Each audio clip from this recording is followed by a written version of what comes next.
call the meeting to order. Please rise for the pledge of allegiance. Allegiance to the flag of the United States of America and to the republic for which it stands, one nation, under God, indivisible, with liberty and justice for all.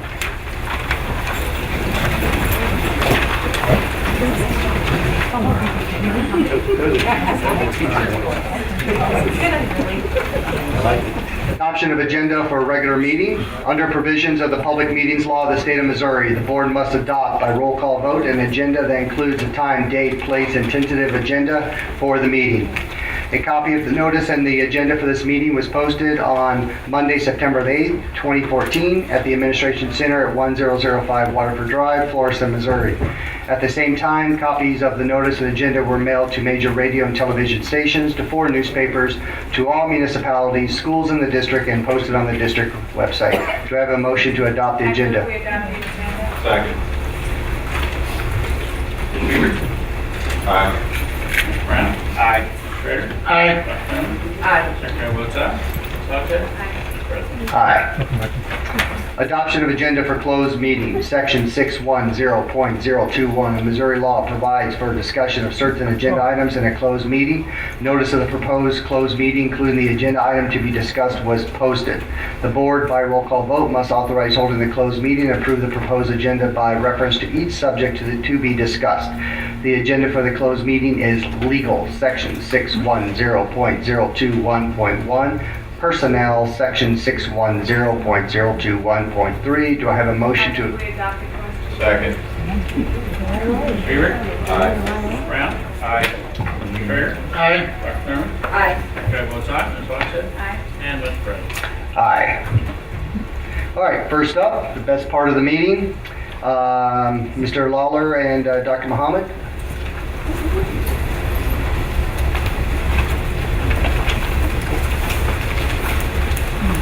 Good evening. I'd like to have Jordan Harden and his mom and his aunt please come up. Dr. Harden, have you step up.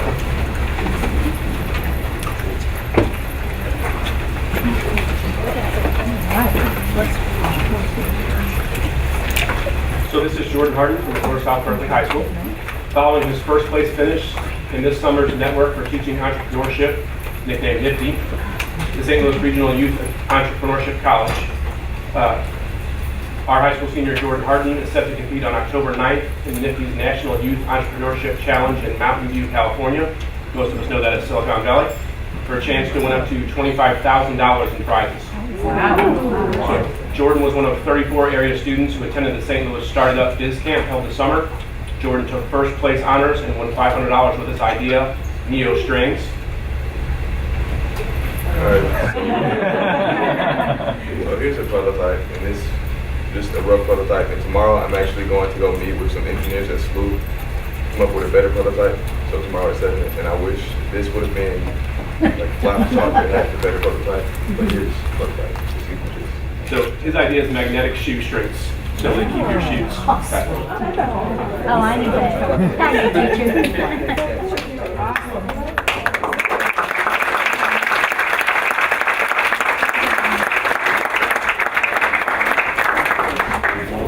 And like usual, Jordan has stolen the show. That's his. That's right. Oh, that's right. But I haven't finished reading about it yet. So, he is one of 2 area semifinalists who will advance to the national challenge in October, all expenses paid, where he'll pitch his idea to a panel of business leaders and investors. So, of course, South Berkeley teacher Dr. Rahid Muhammad was an instructor at the NIFTY Biz Camp at St. Louis University, where he competed against students from Metro, St. Louis University High School, and McKinley Classical High School, among others. He has represented the Bulldogs of North South Berkeley in great fashion. He is truly one of our most talented and focused students. I've known Jordan since 7th grade. The first time I met him, I knew he was going to be successful. I did not know he was going to be that tall. But you could speak to him for about 5 minutes and know that he had everything it took to be a successful person in life. So, congratulations.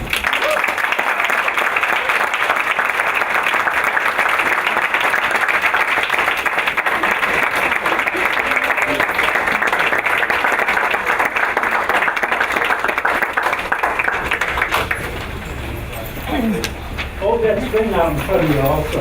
Thank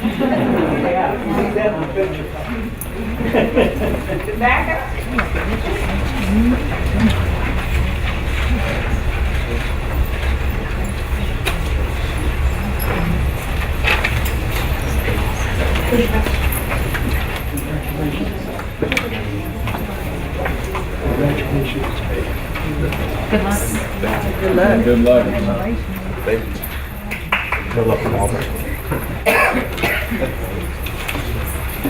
This portion of the meeting is allocated for the board to provide an update of current activities and events in the district that may be of special interest to board members and the community. So, Mr. Ebert, Okay.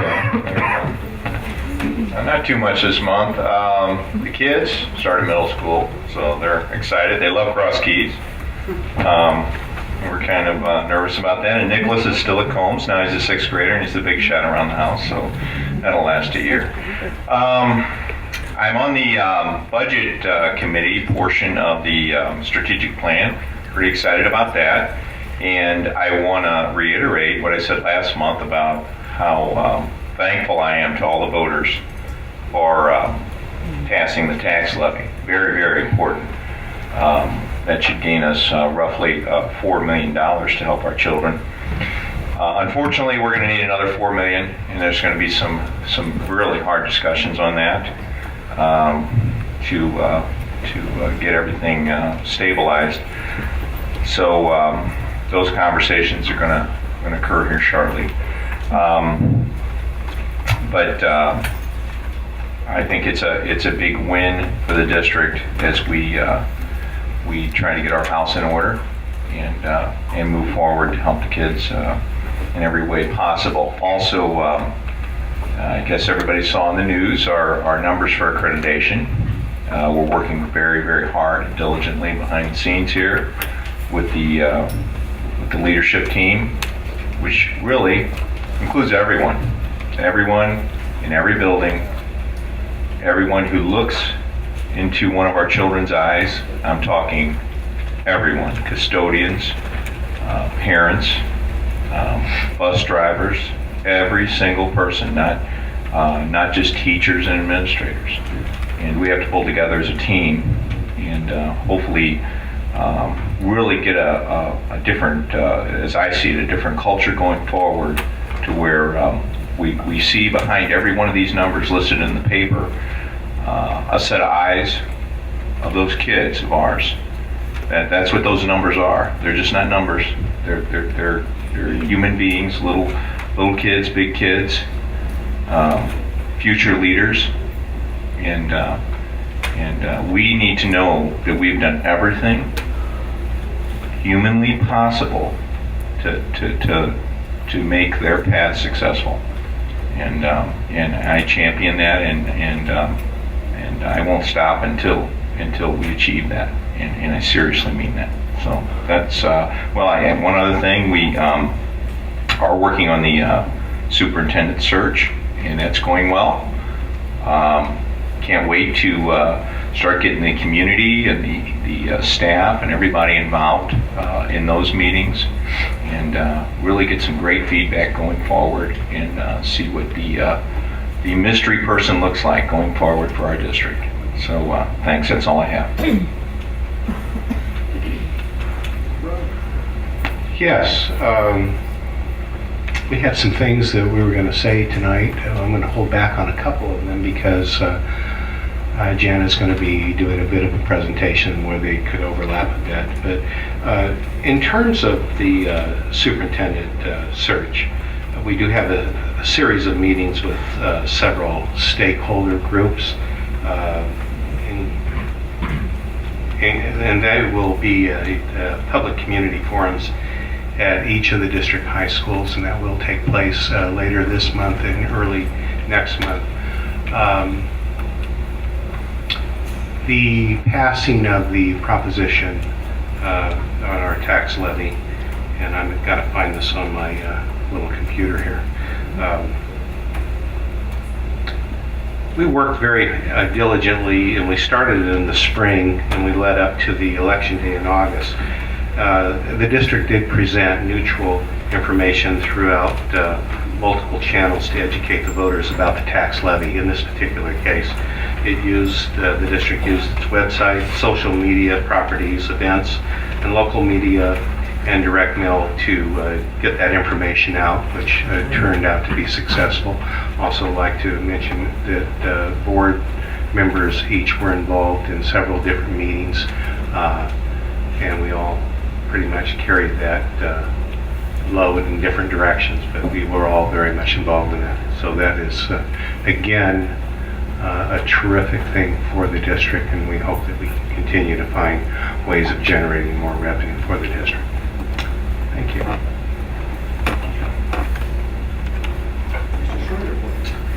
Yes, I was at Park Road School for the first day of school. I greet the kids as they come in first thing in the morning, and I was very, very much impressed with the wonderful kids, of course, but the parents and some grandparents who were bringing those kids to school. That kind of community engagement is what we need, and I'm hoping it was happening at every building, and that Park Road was not some outlier, strange case, and I don't believe it is. And as I said to the principals and teachers with me at the time, you cannot get the media to come out and take a picture of this and report on the wonderful start of our schools. And it's sad, but that's the real story. I'm also on the Academic Achievement and Accreditation Committee, working closely with Dr. Diggs. He's had really 5 meetings involving that. I was able to attend 3 of those, where we've had all of the high schools, all of the middle schools, all of the elementary schools in, with principals, some teachers, and parent representatives to talk about how do we move forward and make these changes. More importantly, in one way, is she has been tasked with a very daunting task of taking our comprehensive school improvement program. I brought in some binders to the secretary to return because the 04 to 09 cycle is long gone, and that comprehensive school improvement plan is in a 2 to 2.5 inch binder. Now, what Dr. Diggs has been challenged with from the state is make it 6 to 8 pages. That's how focused we're going to be to really turn the numbers around that Scott alluded to. And it can be done, and it must be done, and it will be done. And I'm really thankful to be working with Dr. Diggs and our team on this. Good evening, everyone. Good evening. Hope you dried out. Well, maybe not dried out. Okay. Yeah, right. That makes sense. Okay. Just wanted to say I had an opportunity to visit 5 schools on the first day of school. So excited about the start of school. Airport School, Boat School, Griffith, Ferg Middle, and JW. I had an opportunity to go to, and it was so impressive to see. First of all, it was just like a regular start of any other school year. The boys and girls were excited, and more than that, the teachers were excited, and the administrators. So I'm very, very happy about the start of the school year. Thank you so much to our administrators and our teachers and every custodians. Let's not forget them, because they do a lot of work. Our cafeteria workers, everyone who took part in opening up our schools. It's been a rough start, but that's okay. You know, we're strong. We've got a good team, and I know that we're going to be okay. And that being said, also wanted to say a little bit about our test scores as they came back. Yes, we're not really happy with the test scores and how they look, but we have a strategic plan that's in place, and we, the board, will be making sure that the strategic plan is in effect, and that everyone is working diligently to do what they have to do to get those changes that we need to have made to get those test scores up. One of the committees that I will be taking part in, my big responsibility will be discipline, and that is a passion for me. I'll be working with Dr. Bland and Larry LaRue on discipline for the district, so I'm looking forward to that. And I also want to talk about our superintendent search. We're so happy to have PROACT, a group that's going to be helping us do a nationwide search for our superintendent. We need our leadership in place.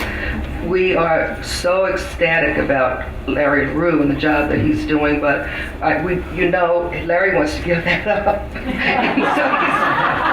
So he's ready to give that job up. But just wanted to let you know that we are on top of that.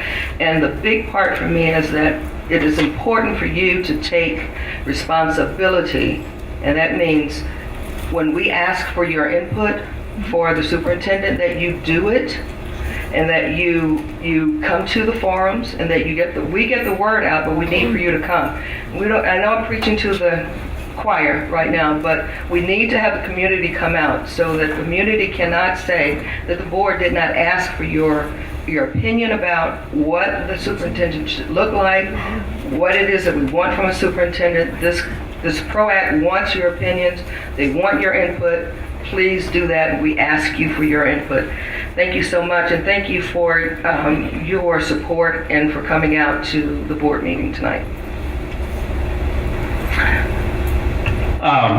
I'd start off by talking a little bit about the superintendent search. We're happy that is going on, and we all had a nice long conversation with the person that's going to be leading that team, and there'll be lots more conversations, of course, with teachers, with stakeholders in the community, with administrators, and everybody else. And like Dr. Thurman said, when the call goes out to come and be at those forums, please show up. I don't want to see the same 14 people at each of the meetings. We need the whole group there. Spread the word and make sure everybody comes and participates. My part of the strategic plan is I get facilities, and Dr. Jadali and I and Mr. O'Neill will work on that, and I look forward to that. That's kind of my thing. I like buildings and stuff, so I'm looking forward to it. Thank you. Well, I'm not going to repeat what everybody else has said because they so eloquently said it, but I would just like to say that it is just wonderful to see so many people out here tonight concerned about our students, concerned about our district, and concerned about where we're going in the future. And I want to thank Larry and all of the staff for the wonderful start we've had for the school year. It's been a positive start, and we're ready to go and raise those test scores like everybody was talking about. First of all, I want to say thank you to all the parents, the guardians, citizens, district staff, go through the whole list. That was able to help us get our kids back into the school. Received nothing but positive feedback. Had 2 kids in the district as well, and it's been wonderful. So my appreciation goes very deep for that. I know one item and it is on the agenda tonight that's on the mind of most parents and even the students in regards to the adjustments for the calendar. So we are going to be making some have some discussion about that tonight. But the final calendar, it's going to take a little bit because we're not sure what Mother Nature's going to do to us this winter. Pikes Peak apparently got a bunch of snow. Maybe it's coming our way. Hope not. Yeah, I just jinxed this, didn't I? The academic plan, the board did direct administration to put together an academic plan to address the latest results from the assessment, and they're going to be presented to the board very shortly in the next couple weeks to outline their plan of what we can do to correct the numbers and move them in the right direction. We are going to be continuing the survey for the superintendent search. It is still available, I believe, on the website. I'm looking at Jan to see if she's nodding. She is. Great. And if you have not done the survey, please go out to the district's website and do that for us. Please send an email to all your friends and encourage them to go to the website to complete the survey. There's paper surveys also available at the administration. Which one? Here with Margie? Administration building through the superintendent's office. If you ask your school, your child's school, they should be able to provide you with one as well. So Okay. just let us know. We'll get Yep, it. so administration building or your school should have paper copies of the survey as well. It's vital that we have your input. We've had a very low turnout of parents, citizens completing that survey. So we really need your participation in that. And stay tuned for the updates regards to the forums that we'll be having on that as well. We'll keep you abreast as much as possible. If you have Facebook, make sure you like the Ferguson-Florissant School District so you can get those updates as well. They're pretty vital. And that is all I have. So, Frank, you're up, right? Go back up here. I was rolling down. All right, Mr. Green. Good evening, board. Good evening, everyone. Good evening. I don't have much to say this month, except that November is coming up very soon. And during this November, there's a big election that's coming up. And part of that election is Amendment 3. And we encourage everyone to look at Amendment 3. We are encouraging folks not to vote for it. It is an amendment that is detrimental to the staff of teachers in the state of Missouri. It's a bad amendment. We don't like it. You will see more things about Amendment 3 as the days come along. We will have phone banks. We will have all the types of information available for everyone. November's coming along really quickly. Let's get out and vote. Thank you very much.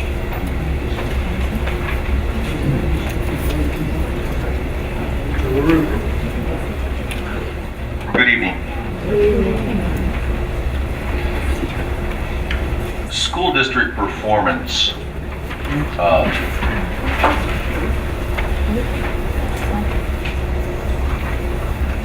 Not just within the last week or two, but ongoing, is a priority for us. Steps for this school year began well into last school year. So there are a lot of things that are already underway to address some of the concerns that we as a district have had previously. There's some additional attention that has been given, and I think that it was mentioned earlier about Dr. Diggs and other district leaders that have been working not to add to, but to narrow our focus, to do it well. So as was also stated, we think that we will be able to bear fruit from their efforts, and I think it's been very positive, and we hope to be able to communicate that to you and to our schools in the near future to share that information. During the last month, there have been considerable signs showing of support for our students and their needs, ranging from the Department of Justice, the U.S. Department of Education, the Missouri Department of Elementary and Secondary Education, as well as countless civic organizations, volunteers, people that are just interested in our children. Some of those offers have been through time, attention, training, financial donations. They've been countless, and it would be tragic if we, as a district, do not take full advantage of those opportunities, because it's, as you know, it is with the support in our schools that will help us provide some of the success that we're seeking. A couple of those specifically that I wanted to call attention to.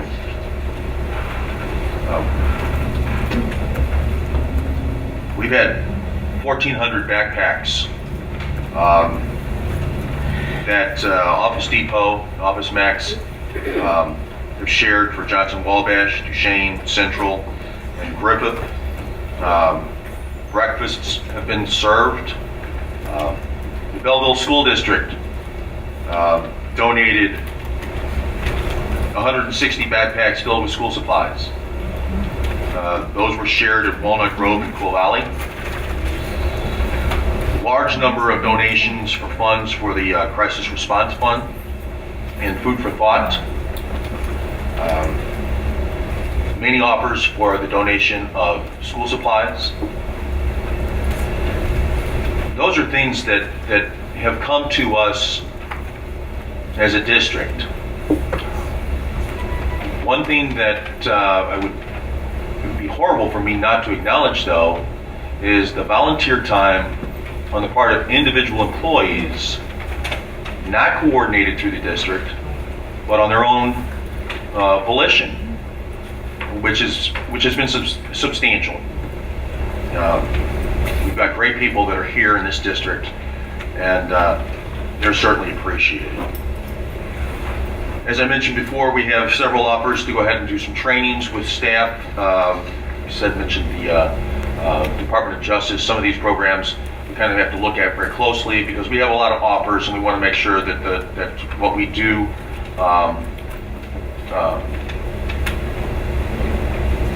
coordinate with these groups, that we're fully aware about, what it is that they're providing, and that they're high quality, and many of these are very substantial, so we're very optimistic there.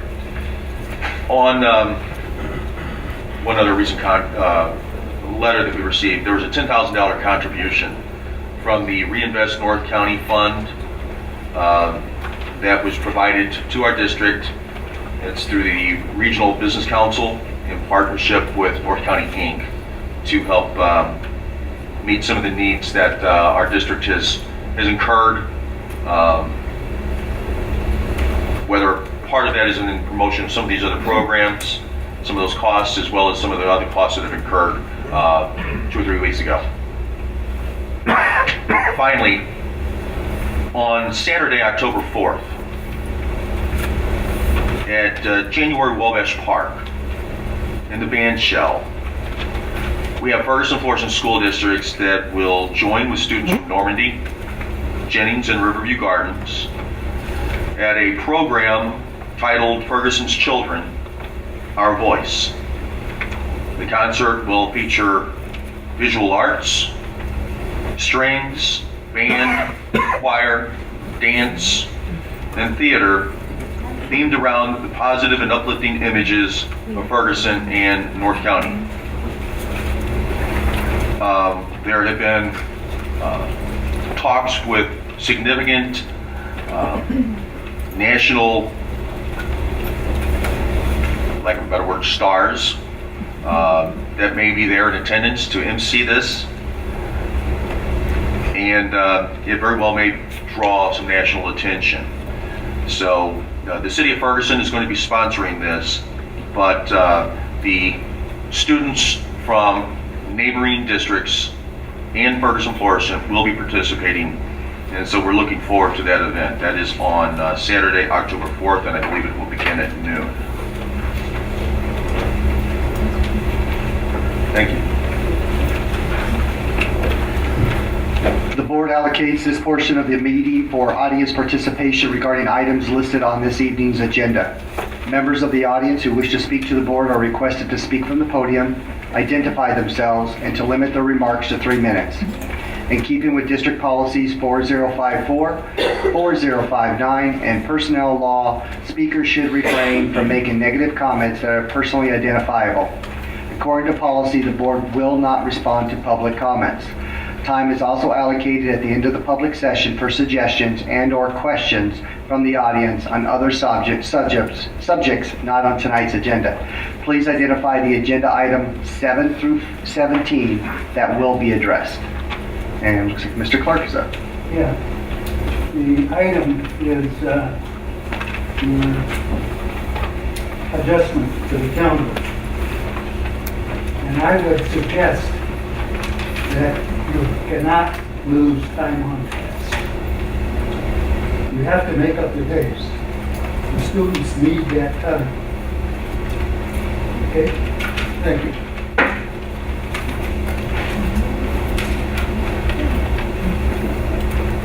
Have anybody else that wishes to address the board?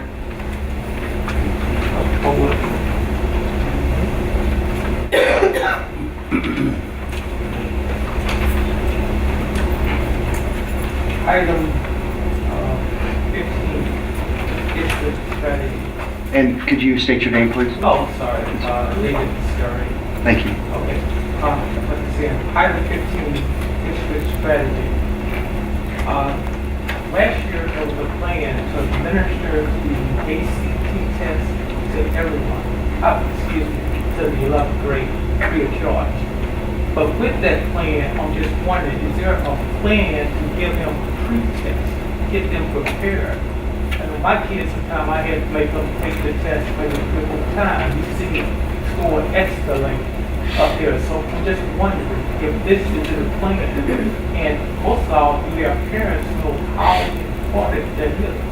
You get these scores up there, you got to put a motivation into them. They just think they're getting a test for the school. But maybe if we can communicate that, hey, this will help you get a scholarship, or we can get a scholarship.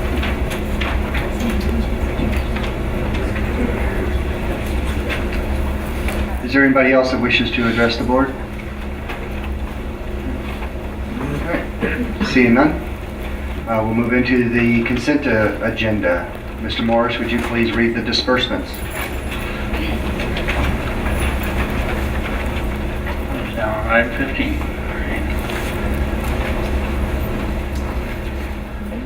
Disbursements. Payroll, teacher and non-teacher, $10,881,914 and a penny.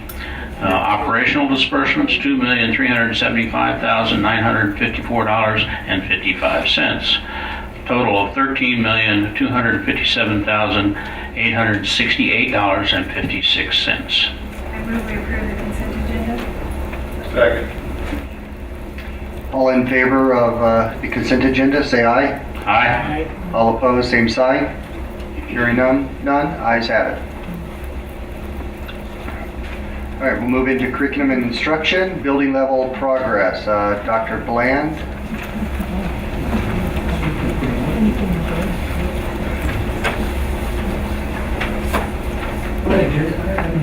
This will be agenda item 8.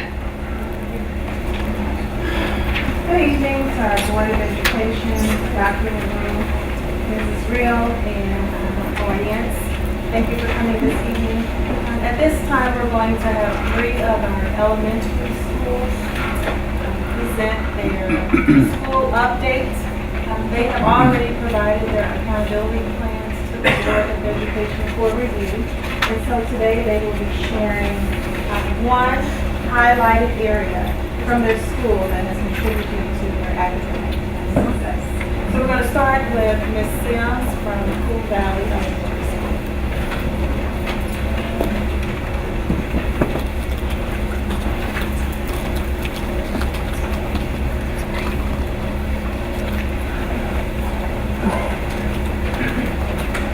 Well, good evening, board members. Good evening. Dr. LaRue, Dr. Bland, back there in the audience. As it was stated, I'm Ms. Sims. I am the principal of Cool Valley Elementary, and my Cool Valley family is here as well on the sidelines. Did they stand? They could. They always have my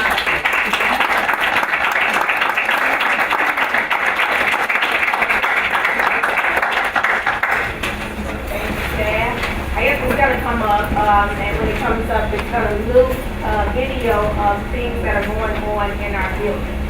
So this year, Cool Valley staff reflected on test scores in the state of our school community as we returned in August. And one of our points of pride is that we accomplished 92.9% on the MSIP 2014 annual performance report. And we are extremely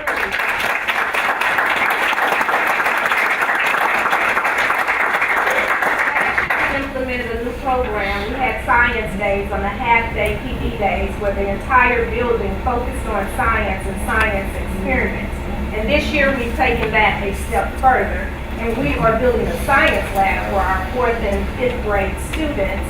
to prepare them not only for tests, but for college and career choices. We will continue with our tradition with our annual Career Day, which Cool Valley has been doing for the past 16 years, which Ms. Barquette, our counselor, will spearhead to incorporate our career and college readiness.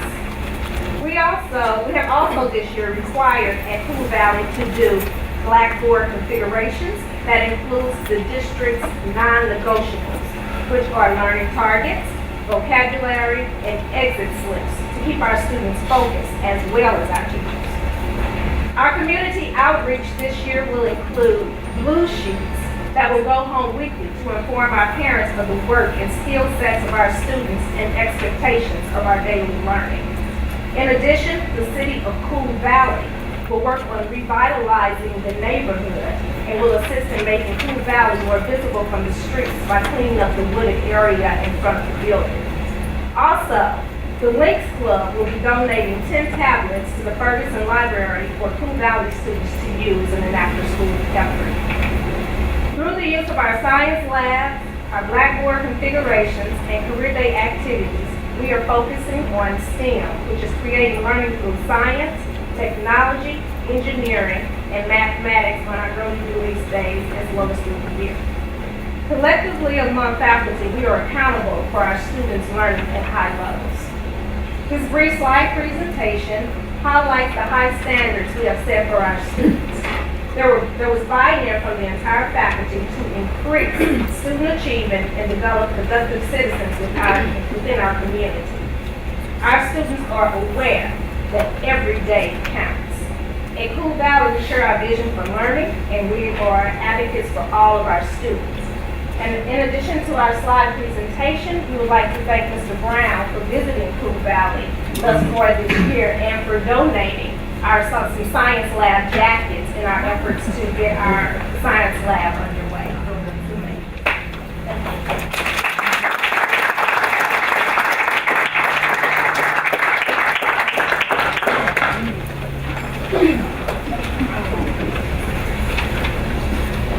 And at this time, I'm going to ask Jamie Otto, principal of Matt Hines, principal of Bermuda Elementary. Good evening. And congratulations, Ms. Sims, for the outstanding MSIP 5. We're going to be right behind you. With MSIP 5, I do want to just announce it's really not part of my program, but I am proud that Bermuda, for the last 3 years, have improved their MSIP 5 points, so we plan on being above that 70% mark and go even higher. So we've been increasing the last 3 years. What I'd like to share with you today is a program that we started in Bermuda last year that has really taken off, and that students, parents, faculty, everyone's very excited about. We can hit the next slide. There we go. It's called Girls on the Run. This program we started, the Girls on the Run basically is an activity-based positive youth development program designed to develop enhanced girls' social, psychological, and physical competencies to successfully navigate life. Next slide. The mission of the girls is simply to empower girls for a lifetime of healthy living, but it goes much further than that here at Bermuda. Next slide. There's a curriculum. Our teachers, we have volunteers, our teachers, our coaches go on a Saturday and they get trained on this curriculum for Girls on the Run. It helps them become independent thinkers, enhance their problem-solving skills, and make healthy decision choices. Many times I would find our Girls in the Room group and the coaches kind of in a circle at the library or the gym, discussing current events, discussing things that might have happened in the school, and talk about how would Girls in the Run handle those situations. So it's really working on making the community at Bermuda a better place. Next. There you go. How are we making a difference at Bermuda? Well, the Girls on the Run team, we started with 8 when we first started. It got so popular, got so excited about it, that we grew to 21 the very next time that we did it. We're currently enrolling members now, so I'm curious what it's going to be at now, because it's something that everyone is very excited about and truly making a difference at Bermuda. Next slide. It's had a positive impact on behavior. That's one of the #1 things that we've noticed. We've decreased the number of referrals for grades 5 through 6. It's those lessons that our coaches teach and the time they spend with them talking about problem solving and getting through those tough times that they may have in class. It encouraged peaceful mediation to solve problems at school. It's resulted in increased student achievement because they're spending more time in the classroom on productive work instead of worrying about problems that they might be having out at recess or something like that. So they're learning how to handle those situations, so keep it out of the classroom.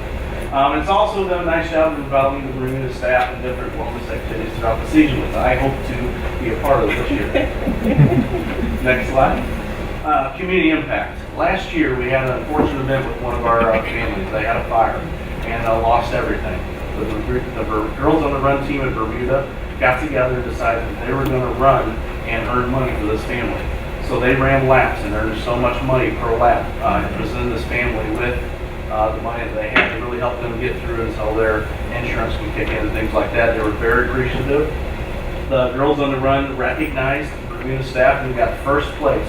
We got a plaque that was presented at the end of the year for Girls Run, first place for the Coleman Award for Excellent Community Service.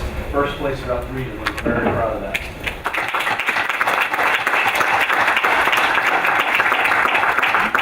We're very excited about what the upcoming school year brings and what kind of differences the Girls on the Run team is going to make. I have a small slideshow I'd like to share with you.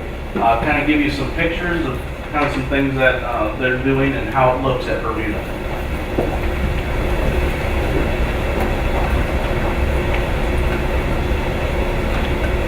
And had music to it. So Ms. Mary, would you like to sing? But here are just some pictures about what it looks like, where they gather, them running. The culminating event is a 5K run, really nothing to shake a stick at. So it's very impressive how well they perform with that. So it's just an excellent program that is just making a huge impact at Bermuda. And while that slide's going, I do have some of our coaches here from Bermuda. If they'd stand, we can recognize them for this.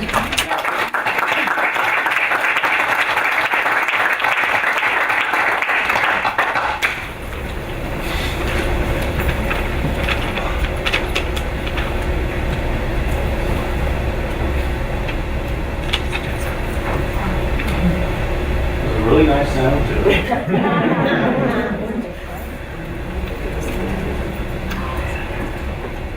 Them practicing for the 5K run. And you can go ahead and don't worry about the sound.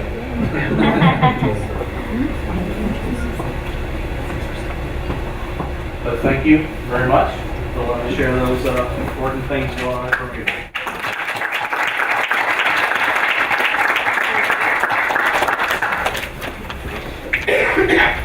And last but not least, we have Jamie from Holding the Gun.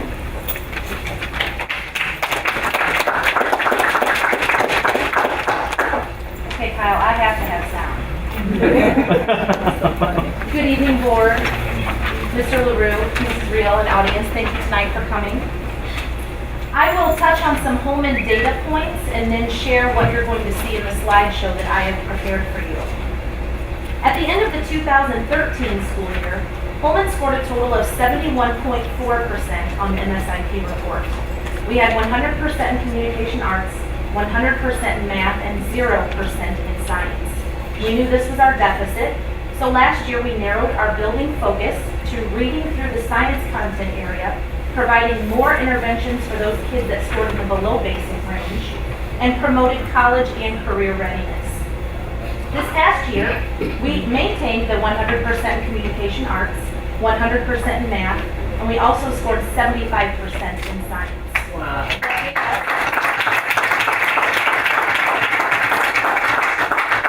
That gave us a total of 89.3%, a 17.9% gain. This year, coupled with our college and career readiness theme, we chose to have a separate theme to go with our reading program, and so we chose a pirate theme. The students and the staff, they all voted, and that's what they voted on. So our motto that we came up with is we treasure relationships, reading, and realizing our potential. In light of the events in our community, I know everyone was stressed about how the beginning of the school year would go. So what I did was I highlighted all of the things that we've done since the beginning of school because we have been very, very busy for the past 3 weeks. In our slideshow, you will see our teacher photo booth, our Meet the Teacher Night, providing lunches, books, and flashcards to the community, volunteer helpers, bus stop selfies, Parents for Peace, a visit from our Secretary of State, Mr. Jason Kander, the Community College Career Coach doing science lessons for grade 4, 5, and 6, school supplies being donated by Gallus Biopharmaceuticals, which is a company in Berkeley that we work with, and they give us lots of nice things for our students and support our families. And finally, our Goodies with Grandparents breakfast that we've done for the past few years, which is a big success.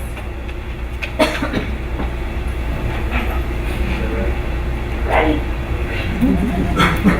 Sound?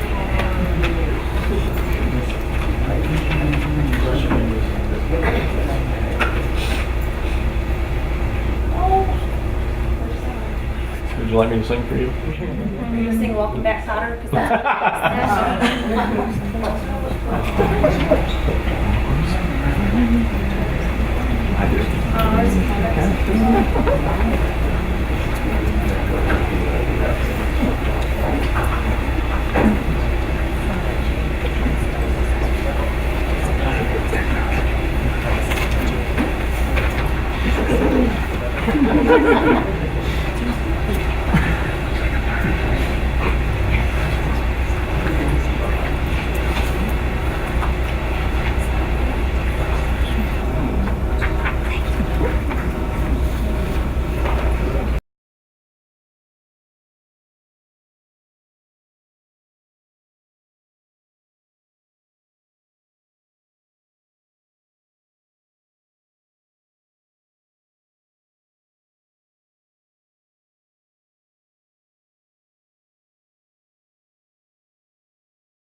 So that concludes our presentation. But I do want to end by just saying each of those three principal schools have made gains academically. And it really is because they are concerned about the whole child.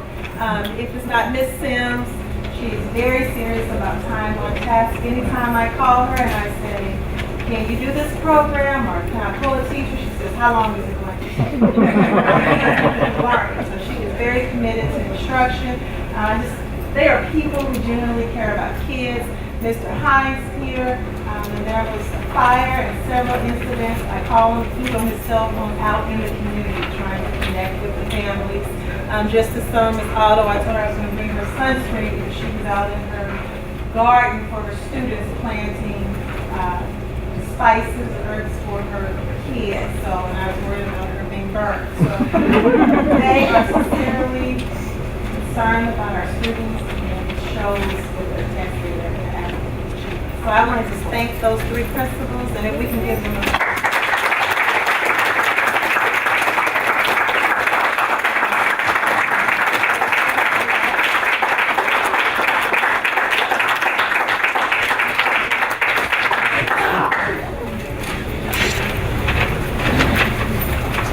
Thank you very much. That's a wonderful presentation as always.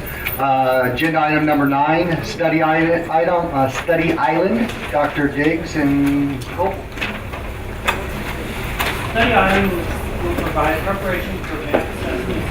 It's designed to help students master content specified in the Missouri Learning Standards. The user-friendly interface allows students to move through the program step by step at their own pace for any computer connection. Each section has a pre-test and a post-test, as well as topics that cover each of the Missouri Learning Standards. Topics consist of questions, answers, explanations, and lessons that address the specific skills required to master the Missouri Learning Standards. Schools seeking approval to purchase are North, South Berkeley, and Oak Elementary School. Study island is completely web-based, and the cost for schools is $19,370. Motion's been made to purchase Study Island. Do we have a second? Second. Discussion? Why one elementary school? That elementary has used it in the past, and they've had a really high usage on the usage report, and they have showed gains in those content areas, so they wanted to continue using it. Have we had other elementary schools use it in the past? We have. So each building principal made a data analysis and determined which programs they would want to use and not want to use based on the data. And they decided for the buildings, because these are all they purchased with their building funds. Thank you.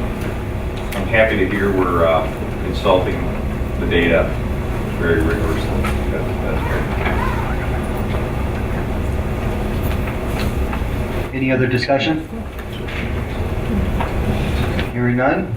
All in favor of purchasing Study Island, say aye. Aye. All those opposed, same sign.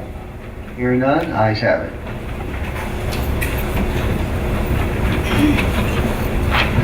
Agenda item 10, Safety and Emergency Management Report. Mr. Dunlap.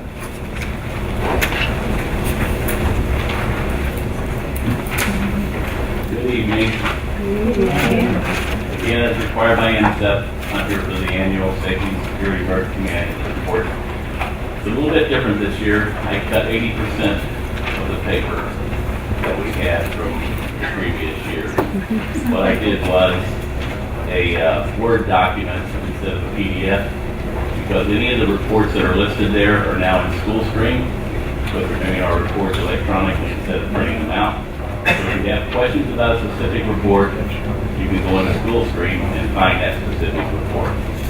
So if there's a theft or a burglary or an assault, or whatever you want to know about, you can go into SchoolStream, download that file, and take a look at it, or if you want a hard copy, I have a hard copy in my office. I only keep one hard copy of all the reports.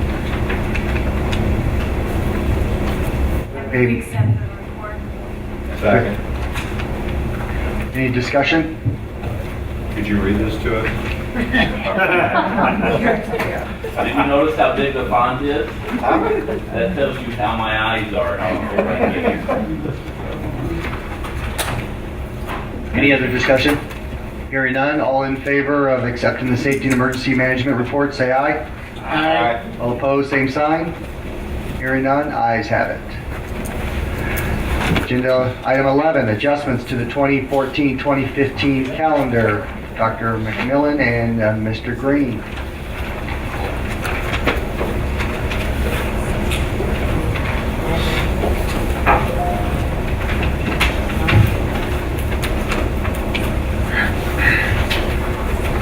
Mr. LaRue, members of the Board of Education, we're here this evening to present to you a couple of options for your consideration. Knowing that the beginning of the school year was very unusual, and we had to postpone school for a week's period of time, we now have to go back and make up some of that time in order to have the minimum number of days in the school calendar for the state of Missouri. So we have two options to present to you this evening. We'll be making a recommendation to you at the end of our presentation, but we have the two options, which would be a 174-day calendar, which would be the state minimum, or a 177-day calendar, which would return us back to our original length of calendar. So in the state of Missouri, if we could help with getting the PowerPoint up, please. Before we go on, I have the 177, do you have the 174 also? We'll be showing it to you this evening, but the 177 will be our recommendation. Oh, that's fine.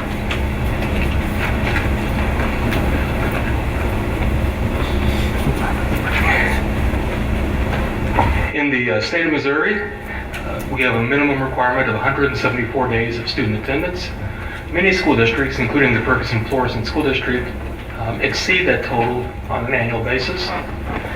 Currently in our school district, we have 177 school days in our 214-15 school year calendar.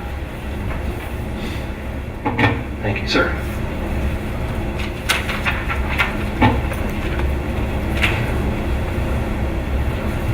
At the beginning of the school year, we did have a period of time where we went ahead and closed school to ensure our students' safety.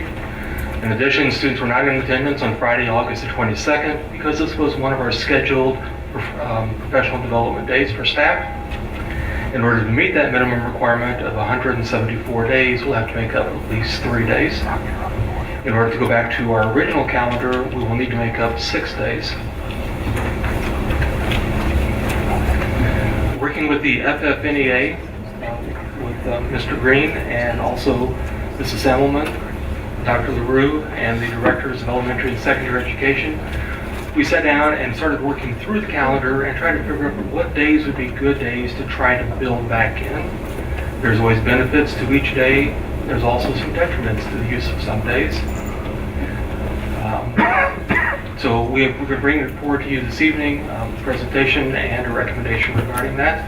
So the options are the 3 days to make up, to go back and make up a total of 6 days, or any other option which would be at the board's discretion. This is the board's calendar. One thing we would want to recommend, though, is to be aware that we're still at the beginning of the school year. We don't know what the weather is going to be like for the coming year. And even though we might make up these days now, we may have additional days as the year goes on.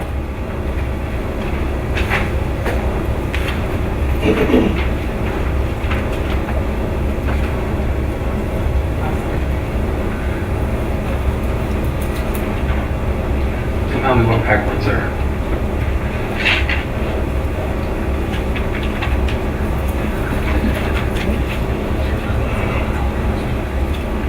Okay, here are the two calendars. The 174-day calendar of the days that we have missed, we would ask that you would waive August the 14th, 15th, and the 18th. That was the Thursday, Friday, and the Monday. And then we would make up for August the 19th. We would come back to school for October the 17th. For August the 20th, we would come back on December the 19th. And on August the 21st, we would come back on January the 16th. The benefits of that would be that it maintains November the 26th, which is the day before Thanksgiving, as still a non-attendance day for students. which we thought that everybody would want to have that day available. It does not utilize election day, so we know that many of our elementary schools, or many of our school sites are being used for election day activities, and so we wouldn't have to bring students and our public back into connection there. And then if additional days are missed, we would use April the 3rd as becoming a teacher paid day off rather than April the 6th. If there were additional days, for instance for weather, we would suggest using April the 6th, May the 29th, June the 1st, and June the 2nd as potential days for makeup. If we were to go to the 177-day student calendar, these are the days that we would recommend. Again, you'll see that this maintains November the 26th, the day before Thanksgiving, as a no student attendance day. And then April 3rd becomes a teacher paid day off rather than April the 6th. The days that we would recommend, if we had weather-related activities, would be June the 1st, June the 2nd, June the 3rd, and June the 4th. And the 177-day calendar is what you have in your handouts in front of you, and it is our recommendation to you this evening. I move to follow the board's recommendation and go with 177 days. Second. Administration. Item. Second. Motion's been made and seconded to accept the administration's recommendation for the 177-day student calendar. Do we have discussion? Go ahead, Scott. I'd like to applaud administration for getting in front of this. I have gotten this question asked of me so many times. From phone calls, people stopping at my front door. So this is, good. I'm not saying that it's permanent. At least gives people a chance to hold on to what the possibilities may be. So it's a good job. And I want to thank the Teachers Association for working closely on this. I think by opting for the extra days, we don't have to worry about the first snow day when we're going to make it up and with that uncertainty.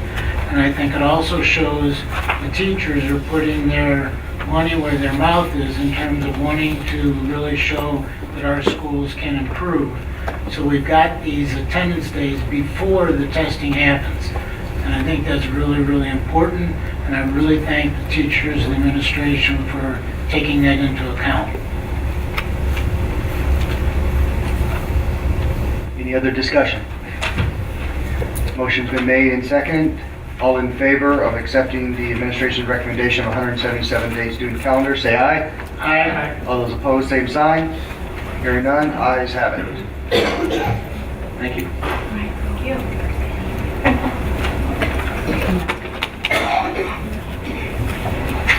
And Laura Matusek, we're going to talk bonds. Maybe? She's back there. Good evening, board. I brought with me Lorenzo Boyd. He's from Stiefel Nicholas, and he is the underwriter for our bonds. So in case you guys had questions I couldn't answer, he's here. We did an analysis of our debt service fund, and it indicates that we do have the capability to reduce a portion of our outstanding debt.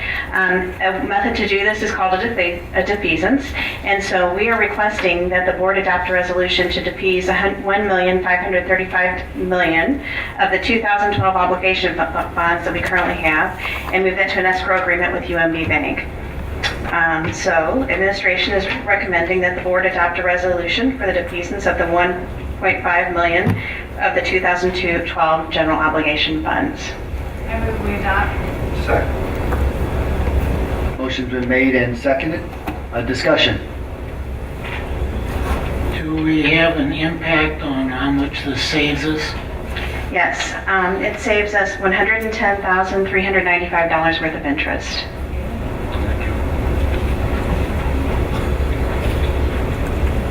Any other discussion? Hearing none, all in favor of the defeasance of general obligation bonds, say aye. Aye. All those opposed, same sign. Hearing none, ayes have it. Thank you very much. Knew he was gonna.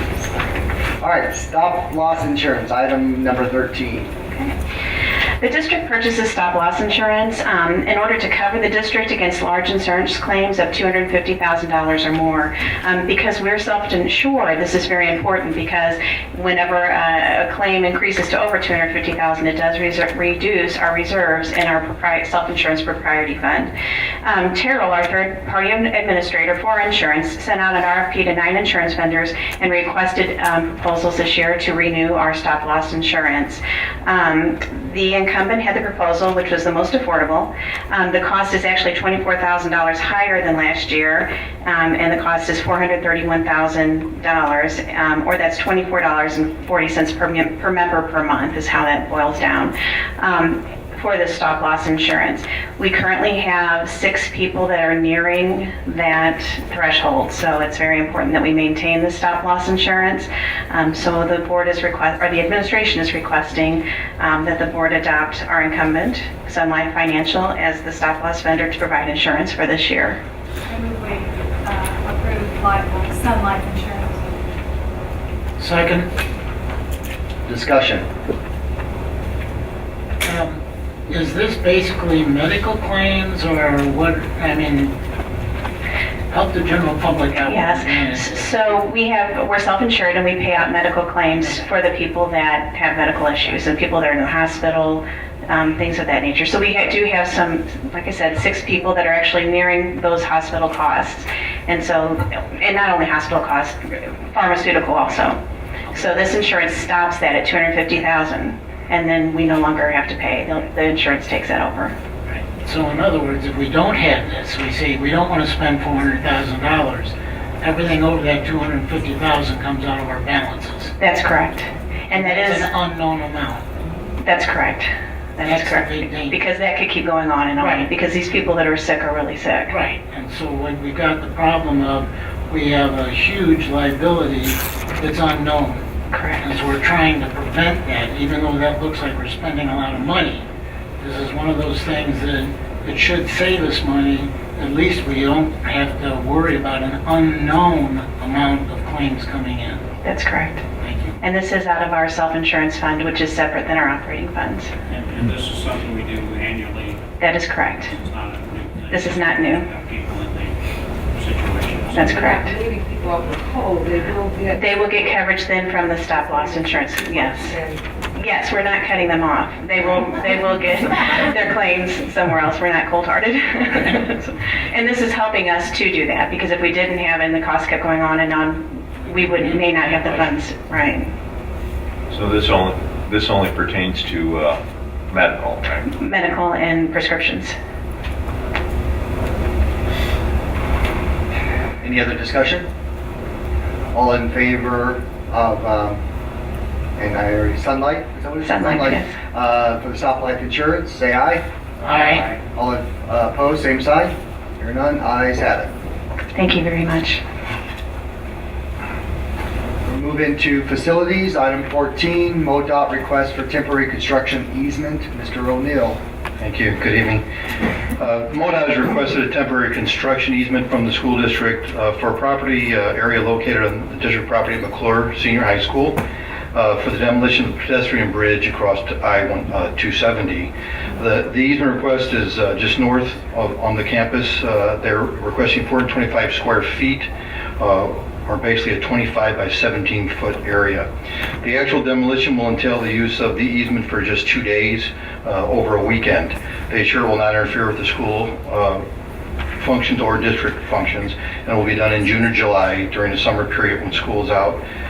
They have requested the district to waive compensation due to the small area and the relatively short period of time. Also, that it is an advantage to our district, mainly due to safety factors. The current time, it's closed with a lock on a chain, so that it can't be used at this time because it's unsafe.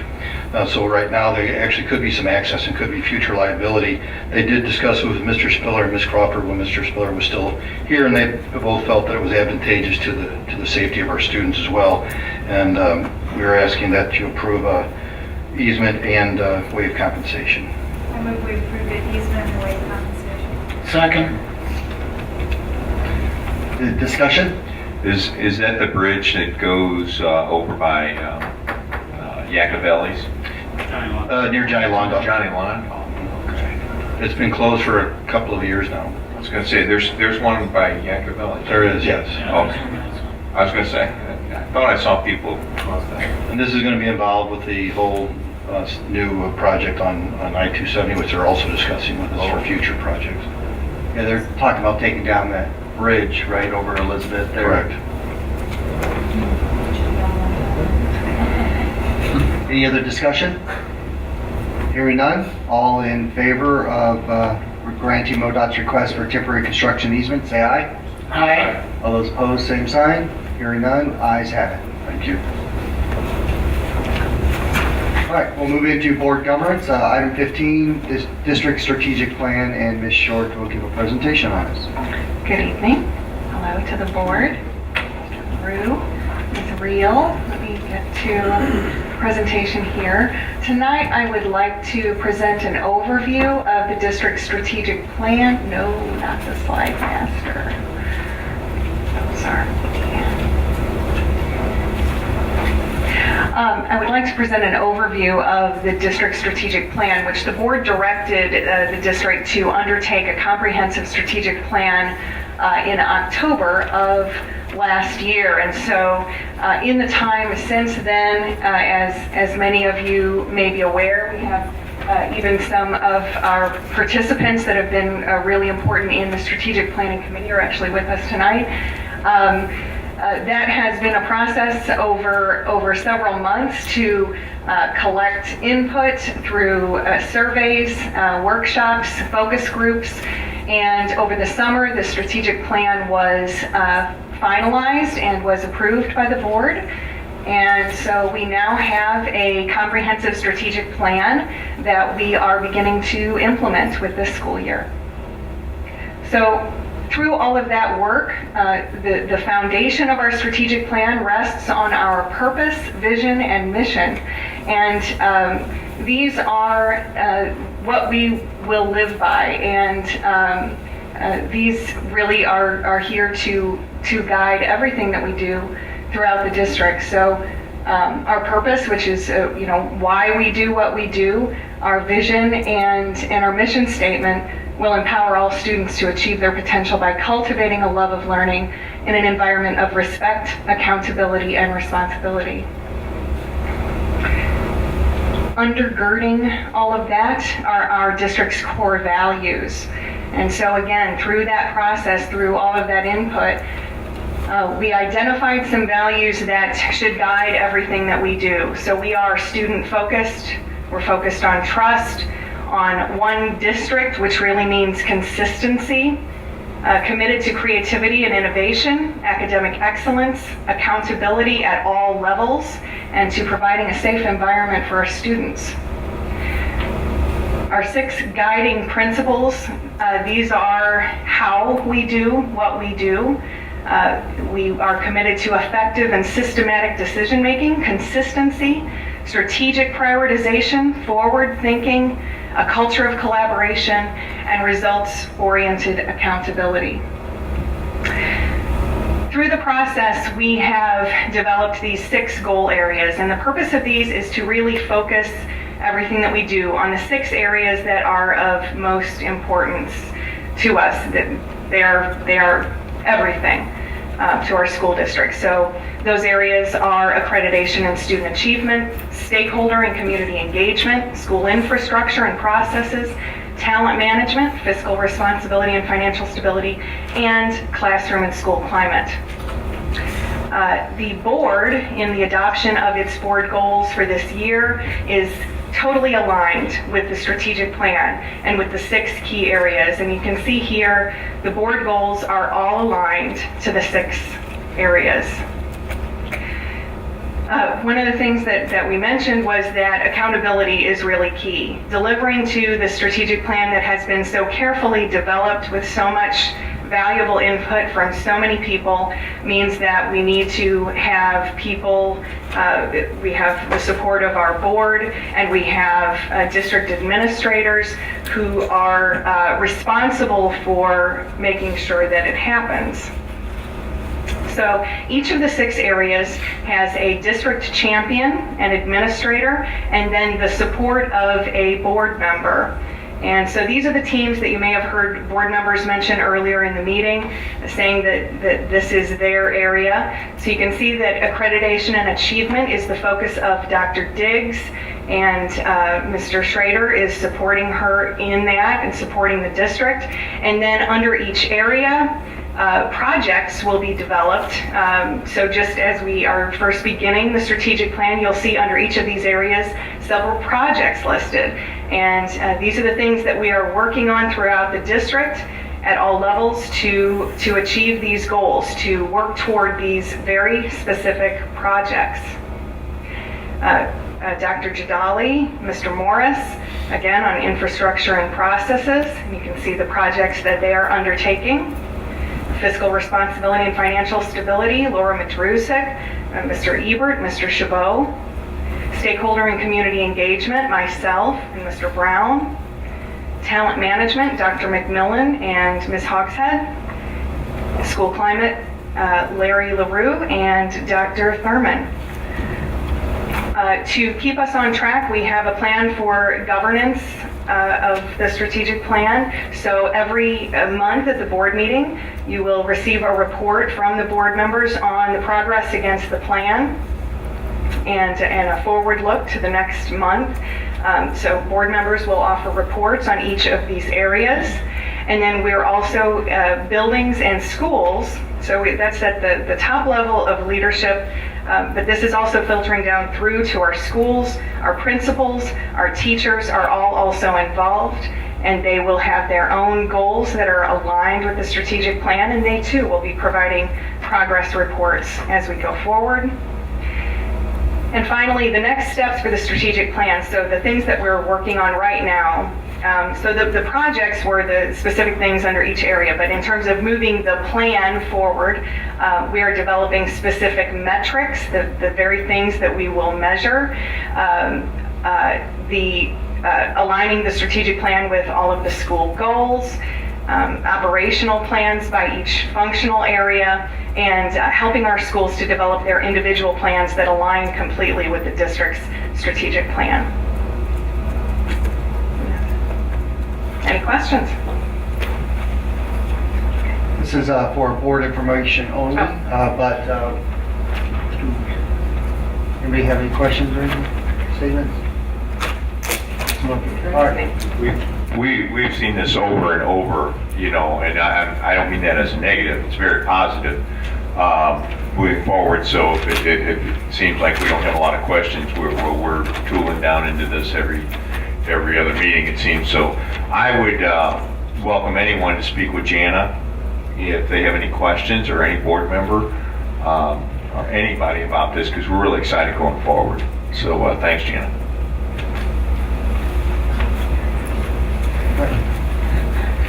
The next item we're going to talk about is district sponsorships. Some of you in here might be aware, and some may not be, that the district gets invited to a multitude of different functions throughout the St. Louis metropolitan area, including the state. The discussion that we keep having as a board is the allocation of the funds for those various events. At times, in the past, the district has purchased complete tables for attendees, and the tables typically consist of about 8 people. In addition to that, we also do sponsorships for those as well, take out ads in their programs.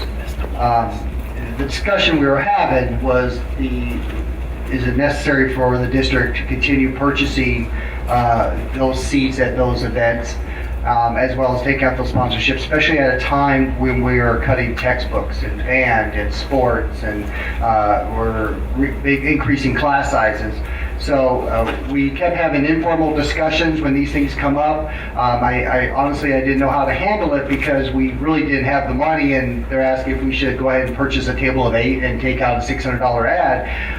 And we felt it was important enough for us to bring it forward in this setting, so we can have that open and complete conversation about which direction we need to go with.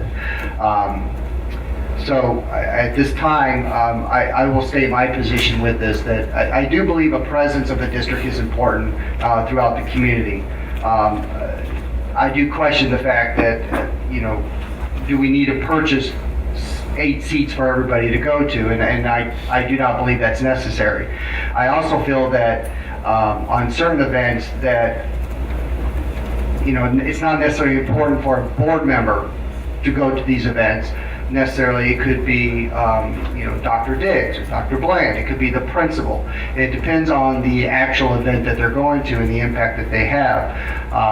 So for me, my recommendation would be to purchase 2 seats and forego all sponsorships at this time. Any other discussions regarding how they feel about how we should go forward with this? I'd like, do you have, I know this is you weren't prepared for this, do you have any idea what we spent last year on these tables and all these events? I mean, it seems like these events are endless. And I don't mean that, to be sarcastic. I was just kind of wondering. Although my beliefs are, we're elected by the public, and we definitely need to be present at some of these events. My stance would be that it should be voluntary, and who wants to attend or who's invited to attend, and if they're representing the district, then their seat should be paid for. But in one event, I remember the seats, individual seats cost $85, and the table cost $850. A couple tickets at $85 is a lot less expensive than purchasing the whole table. And so many times I've seen where the event's 3 days out, and we're scrambling because we've got 2 tables and 4 people going. So it's like, who can go? And I'm not just talking about the board. I'm talking about administrators. And can we fill these up? We've already paid for it. Let's talk about bringing spouses and things like that. And it gets really very unorganized and very chaotic. But I'll just. I guess say that I think it's important that we represent the community. It just is how that looks. Is I guess my point. I will second Scott in terms of everything we talk about is analyzing data, and so the first thing we should know is how much have we spent in past years. Because everybody says, well, I heard this, I believe this, I think that, I do that, but we really don't know what kind of money we're talking about. The other thing that I worry about is being penny wise and pound foolish. A lot of these organizations are community-wide. They are recognizing some of our often exemplary staff. And these organizations are wanting to support us. I think in terms of North County Incorporated in particular, which is an area-wide organization. I know other school districts of Hazelwood in particular is very supportive in these situations. And I'm just a little bit concerned is that we end up looking like the tightwads that just aren't going to spend $80 or $90 or $100 or whatever it is, because we just don't want to do that. And these organizations say, we're trying to help you. This is a two-way street, and it's one of those things is just that's just the way of life. It's a reality. And if we want to be part of the community and we want the community support, we've got to support the community. It's just a two-way street. And I just am quite a bit worried about putting a really super tight lock on what we're going to do and what we're not going to do. So my request is, the first thing is, what did we spend last year? Because I know part of this sounds like, under the table, is that board members are living in the cushiness off of the district. I don't think that's very true. If you ask any board member, you're going to find out that doesn't happen. The only change recently is with the change of law firms 2 years ago, that last year and this year, the law firm will be taking the board to dinner at the Missouri School Boards Association. And our previous firm just sponsored a reception in the evening from 9 to 12 or whatever. If you think the board is really getting wealthy at this, come and check any of us. It's not true. Okay, it just doesn't happen. I might suggest that we have a committee with one or two board members and Ms. Madruzik sit down and figure out what we spent in the past and perhaps allocate a budget and stay within that budget per year. And that's a great idea. I would just like to, me and my history, but I always have to bring back history, that, and Mr. Clark can verify this, for many, many years, even the district recognition dinner, the board members paid for their own tickets and for the spouses. And then it was brought up because we've had budget concerns many, many years. And other things that we went to, the board members paid if they wanted to go. It also got to like CSD meetings. If the board, instead of saying, yes, we're going to send all 7 board members, that's fine. But if the board members, and I know this was one of Mr. Clark's, that if the board member doesn't go, then they're responsible for paying for the ticket that they missed at that dinner. So I think we need to, when your committee meets, I think they need to take all of that into consideration, that it isn't anything totally new, that we've tried to be conservative, and maybe sending 2 people, and if anybody else wants to go, they pay for their own or rotate it or something. But I do think it's rotating. I don't think I should be the one that goes every time there's a thing, or you. I think it should be rotated, that we take turns. But I do think that we need to also look at what has been done in the past, because we have had budget restraints for many years. I am in agreement with you on that. I think it's important too that we look at each event and not just put everything in one hat and just say only 2 people are going. And also, it can get really expensive for the board members to pay for everything that we're invited to. Right. And so, if it gets to the point where you're paying for it and then that becomes really expensive, then you're going to see fewer board members attending. It doesn't mean that we're not concerned about what goes on in the community. It just means that it gets expensive for us to do it. Being new on the board, I don't know, and I think what Paul said makes sense. We need to look at what we've spent in the past, look at our past practices, as you said, and then come up with a plan before we say, let's do, 2 board members, and then I want more information before I can vote on something like that. Do we not have some events coming up right around the corner here? Yes. We have one at the end of the month.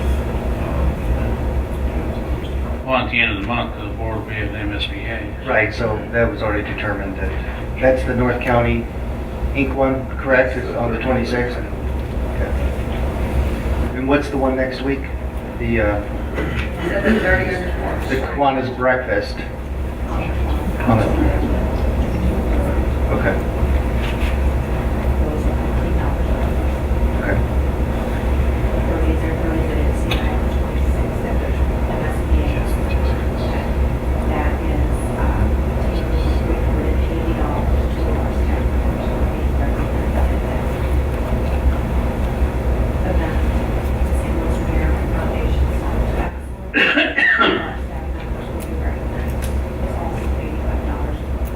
When is that?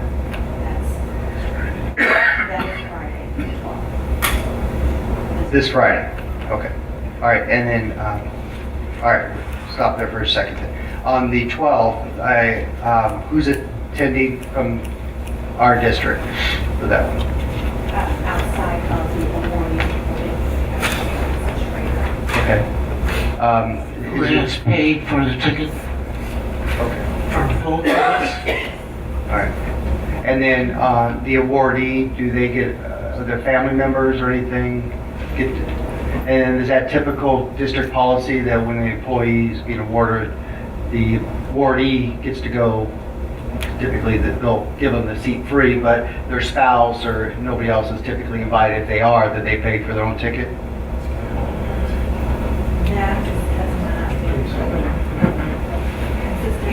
get used to? Sometimes, not always. But why is the board member paying to go? I'm paying to go because I want to avoid the concern that's being voiced this evening. And by paying to go myself, I don't have to worry about that. This came up a few years ago when an ex-board member showed up and there was concern voiced, why are they here? It's a public event. Anybody can buy a ticket for it. I don't think that Mr. Schrader should have to pay if he's representing the district. And I go back to my original point, and I'd like to hear the board and even what Mr. Schrader said. I have nothing against paying when we represent the district. I'm wondering if we can get out of the practice of there's an event that like comes out and we buy 2 tables. Right. That's the only thing, and I wouldn't even limit it. My thoughts. If I were a dictator, I wouldn't limit it to 2 board members, 3 board members. I would just say that whoever wants to go to represent the district, that it's paid for.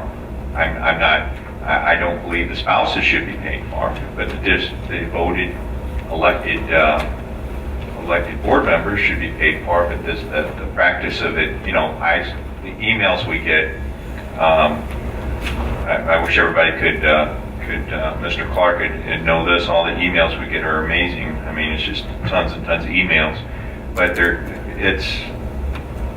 I always see, well, we bought 2 tables, or we bought this table, or we bought that table. And that's the practice I'd like to look at, if anything else, because I don't want to try to fill tables.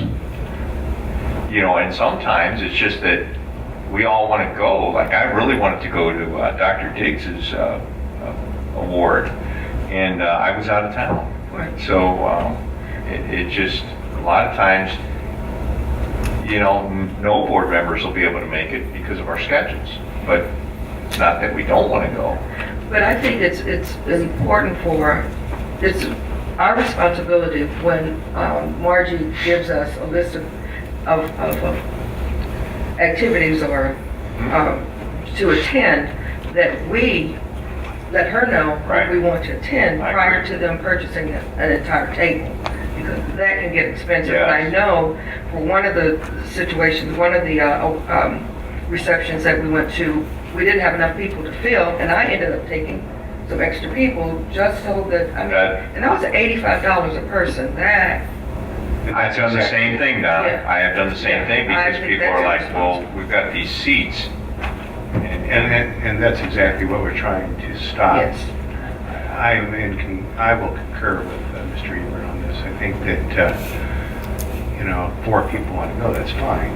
But purchasing tables up front, as you said, is just not a wise practice. And I think that we have to be very careful about the money as we will.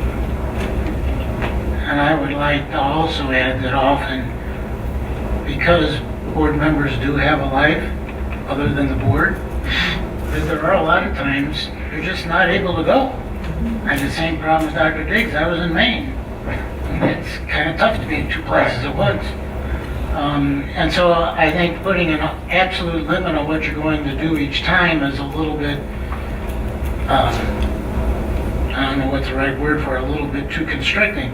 But on the other hand, I think it's important for us as board members, if we're going to do this, so that we make our intentions known early. Right. Okay, it's just like we've had the problem sometimes with conferences of people not being able to go but not canceling the reservation early enough, and then the district incurs a penalty. And that's happened in the past. And so it's a two-way street for the administration. If we buy a table, we'll know we have enough people no matter who wants to go. I understand the thinking behind that completely. And in the past, often it has worked out that the board all wanted to go. And that's happened several years ago too, where the entire board went to the same activity, and we needed a table. So it's a tough balancing act. But knowing exactly what we spend in the past, I think is step number 1. And I don't know if it's possible to go back, because most of these events are recurring. And then can we go back in time and look, these are the typically annually occurring events we run into, like North County Inc.'s 30 in Your 30s has been going on for years. Their spring, don't they have a spring breakfast, I think? That's kind of an annual type of thing. The St. Louis American, we might not always have someone honored, so I understand, but that's an annual thing, but not annually is one of our people honored. And we could kind of see that and see what it looks like on a calendar might make the choices a little bit easier. I think there's apples for the teacher, and we usually have a teacher from our district or an educator from our district go, so that's another one. Yes, it is, you're right. Yes, I forgot about that. So that would be nice to have a list, and still maybe a committee can look at it and bring us a suggestion instead of a... And Margie, I think it'd help us a lot too, what Mr. Schrader said, if you put the onus on us and maybe in the email, give us a deadline, so that if we do incur a penalty, it's our fault. It's not some vague, and then we find out later, oh, well, you should have let me know earlier or anything like that. Not that you do, I'm talking about, so we know there's a hard deadline. That'd be really helpful. So regarding to the event on the 12th, it seems like nobody has any issues with the district paying for Mr. Schrader to go. Right. The check has already been given. Right, you should be reimbursed. You should be reimbursed. So, is anybody else wishing, I already have family commitments on the 12th, so that's why I'm not attending. Is anybody else wishing to attend on the 12th for that? Yeah. Okay. Do we have three of you that would like to meet with Margie to work this out? All right, so Paul, Donna, and Paul. All right. Can you sooner than later, or preferably this week, next week? How about we have something to present next month? That'll be fantastic. And then, so we know we're not going to be able to attend the North County Inc. The Kiwanis breakfast is again on what day, please? The 20th. What day of the week is that? Was it Tuesday? Okay. Is anybody else wishing to attend that? I was planning on attending. So you can put me in on that. The Kiwanis breakfast. It's a Tuesday? I would like to attend that also. That's what the doctors are doing. That's speaking what I of. want to hear. Right. How soon do you have to know?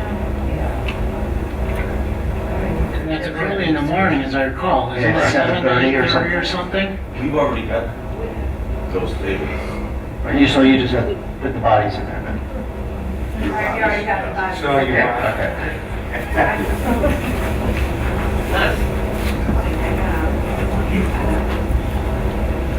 So I guess I can volunteer my body. All right, I will. How many seats do you have?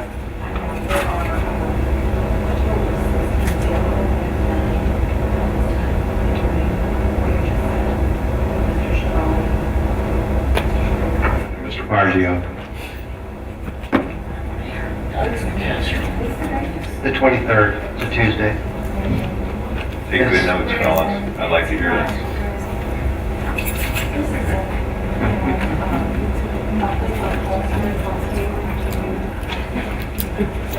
Tuesday. Right.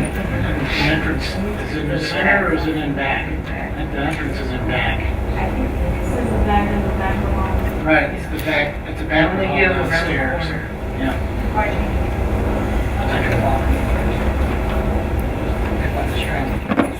Another record on that event. Did you have a comment, question? Yeah. Several schools that participate with Kiwanis by having a terrific kid. So they have members of the Kiwanis Club to come into their schools and present certificates and just appreciate what good things are going on with their students. So if the board, if I may ask the board, those principals that are participating in Terrific Kids, they could be invited to attend. And I can back out. I don't get it. You have Oh, it's not that, principals it's that- not that, it's the Florissant one, so it's just a few schools. So there'll be no need to back up. Yeah, and that kind of goes back to, there's some events that, you know, it might be more preferable for the principal or the teacher to attend versus a board member, and that's, just want to make sure. All right, and that one's like $15 a seat, wasn't it? I mean, it was probably the cheapest of them all. Okay, great. Well, and Paul and Donna, I think one thing also is, you know, when you have your discussions, I don't know, you know, the old adage of when somebody's getting an award, I mean, where's the money better spent? I mean, is it better for the awardee and maybe their superior? I mean, do they really, I mean, is it better spent if the principal would go versus one of us? I don't know. These are all that's what I mean. So those are discussions that you guys can have. But I've always wondered, like when I'm at some of these events and people don't even know who I am, and then you're sitting there going, well, their immediate supervisor could have got this ticket or something like that. You know, I don't know. I mean, often principals will go and pay their own way. I know that's happened on more than one occasion. And I do know that's important to the teacher, but I'm thinking also not only just in terms of the teacher, but it's our relationship with these organizations within the community. And I think if we withdraw too much, that you saw the outpouring of support for the schools with this business that started in Ferguson this year. You know, it's as far away as an artist, if I can say, Ms. Madruzik, an artist from Denver, Colorado, is making a donation to our district. He lived in St. Louis until about 4 or 5 years ago. He made a drawing or painting, I don't know exactly what it was, about St. Louis, and everyone he sold for a week, he donated the proceeds to us. And to say, and these organizations are doing the same thing in different ways. Right. And to not let the organization recognize that we really appreciate that, and we like to help them. I mean, everyone knows these dinners are fundraising events. Everybody knows that, all right? But that's part of it. We're supporting you because you support us. And that's part of what we have to be part to do, because this whole community, and particularly our patrons, our parents, but the whole community has to get behind the idea, you know what? Kids in our community can learn, they can excel, they can do well, and we're going to support that happening. We've got a lot of outside organizations wanting to send that message, and I want to make sure that we send that message back to those organizations that we really appreciate the support that they're giving us. That's all. And how much it is in dollars, that's a whole different question. Thank you very much. We're going to move on to the the agenda item 17, board technology guidelines. Again, this is one of those topics that we've been coming up for the last 3 years regards to the utilization of district technology for the purposes of the board. As you know, the board typically tries to fall in line with other district policies. We did that before with the travel expenses. There was a time that the board was receiving a higher reimbursement than district employees. We kind of put that in line. We're now responsible to turn in receipts. Prior, we didn't. And this is just another one of those items that are coming up. Technology, as you know, changes very quickly, and the district does a very good job of trying to stay on top of that with the use of the iPads or the contracts with Sprint, I believe is who we're using for administrators. And so we want those to kind of be in line in regards to what the board is offering. So this is for board information. We'll probably bring it back at a later time, I guess, to vote on it. But if I may, I'm just going to read what the recommendation is from administration, and each of the board members up here have a copy of it. It's going to be Policy 4034.1, Board Member Technology Use and Access. The district's technology resources may be used by school board members for the purpose of enhancing the educational opportunities and achievement of district students and to maintain communication with stakeholders regarding school district business. Expenditures for board members will be limited to hardware, which will consist of one mobile device equivalent to existing district inventory. Access to district digital resources will cease immediately following the conclusion of the board member's service as an elected member. Any assigned mobile device must be returned to the district's technology department. So I'll open it up for conversation regarding this. Because if Yes. this is a draft, then we can think about it Okay. and bring it and come back next month. Because we always have several readings of a draft. Now, since this will be following under board governance, we'll have to require a second reading. Well, I mean, this will be treated as the first reading. If, anytime there's amendments to it, it has to happen before the board would be voted on then to put action. Okay. That's your wish. First reading is always for information anyway. My only, and I know that I'm a person of the Stone Age, so I accept that. But in this day and age, it's hard to believe that a citizen of our community would not have internet access. But in thinking ahead, what if they don't? And then it'll be, you can be a board member, but you better make sure you pay your monthly internet access. Would that not be included in? This is only hardware, limited to hardware. And that was going to be my next question. It's limited to hardware, which is not internet access. And I understand, like I said, I'm old age, but it's just a thought. And maybe what happens when someone does come on who doesn't pay their, like AT&T, whatever those are that you can get. If they don't have it, what do you do? I know it's relatively cheap, but it's again, I understand that. The question is, you want to tell someone when they want to run for the board, check your bank account so you can become a board member. Yeah. And again, as a new board member, I just have a question. How much does that cost the district? To pay, right, to pay for the internet services for people who are on the board, who have to have access to all the information that I understand the it's district typically $50 a month per person.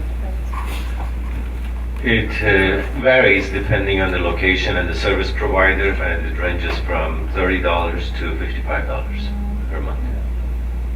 And do we pay for, I guess it's not, do we pay for internet service for all of the district employees? Negative. Do we pay for your internet service? No, sir. Principals? No, sir. District doesn't pay for any internet service for any other employees except for board members? That is correct, sir. it's different. They're paid.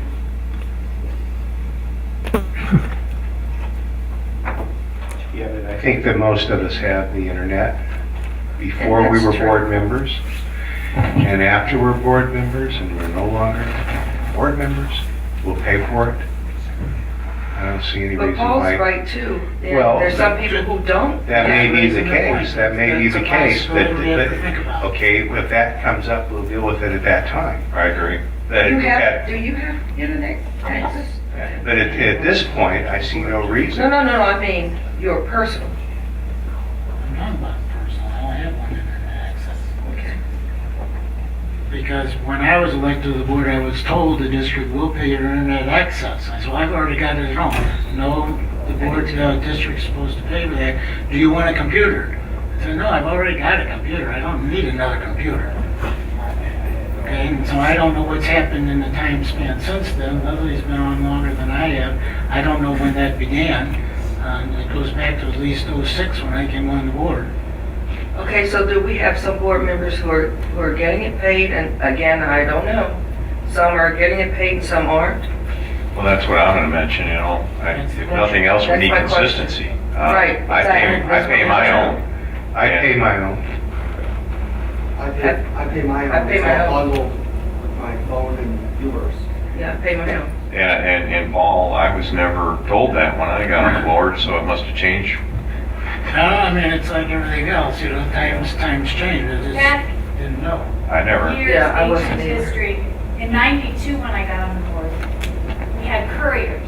And Mr. Clark was the only one that would come to the district and pick up his mail, but it was brought to us. Right. And sometimes it might be a couple times during the week because there were things that they wanted us to know.